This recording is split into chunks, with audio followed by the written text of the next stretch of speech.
Gary, Indiana. A city with a heart of steel, but also a place where shadows linger. Latoya Ammons and her 3 children sought a fresh start in a small rental home. Little did they know they were stepping into a nightmare. An oppressive energy hung in the air, a premonition of the horrors to come. Strange noises echoed in the night, objects moved on their own. A cold draught, out of place in the summer heat, sent shivers down their spines. As the incidents escalated, so did Latoya's unease. The strange occurrences became more frequent, more intense. Footsteps creaked on the stairs when no one was there. Disembodied voices whispered the children's names, beckoning them from the darkness. Latoya's children, once full of laughter, grew withdrawn and fearful. One evening, Latoya's daughter began to convulse, her small body contorted in ways that defied explanation. Latoya, terrified, rushed her daughter to the hospital.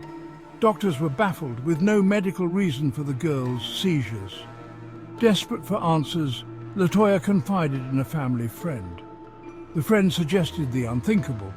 The house might be haunted.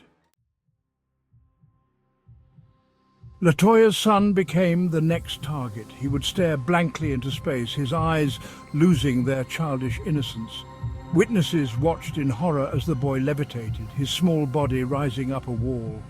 Fear gripped the family, prisoners in their own home. Sleep offered no escape, only nightmares filled with shadowy figures and disembodied screams. Desperate, Latoya sought help from priests and paranormal investigators. Some dismissed her claims, others listened with a mixture of skepticism and dread. The hospital, a place of healing, became a stage for the supernatural. Nurses reported seeing Latoya's daughter levitating above her bed. One night, a team of nurses claimed to have witnessed all 3 children walking backward up a wall. The children spoke in deep guttural voices, chilling pronouncements of evil. Doctors documented the events, their skepticism giving way to fear. The Ammons family was trapped in a battle with forces they didn't understand. The voices grew stronger, their whispers morphing into guttural threats. The house, once a symbol of hope, had become a prison of fear.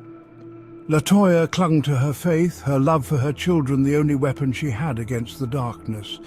She sought solace in prayer, her voice a desperate plea for deliverance.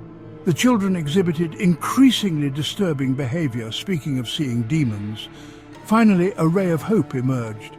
A Catholic priest, Father Michael Maginot, heard Latoya's story and believed. He was determined to confront the evil that haunted them. Father Maginot arrived at the house, his presence a beacon of light. He could feel the oppressive weight of evil. He gathered the family together, their faces etched with terror. The exorcism began. Latin prayers filled the air, the words heavy with power. The house seemed to fight back.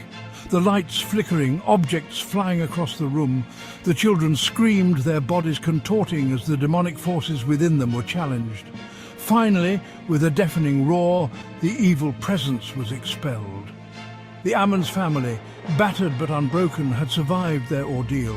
They left the house, seeking refuge in a new home, hoping to rebuild their lives.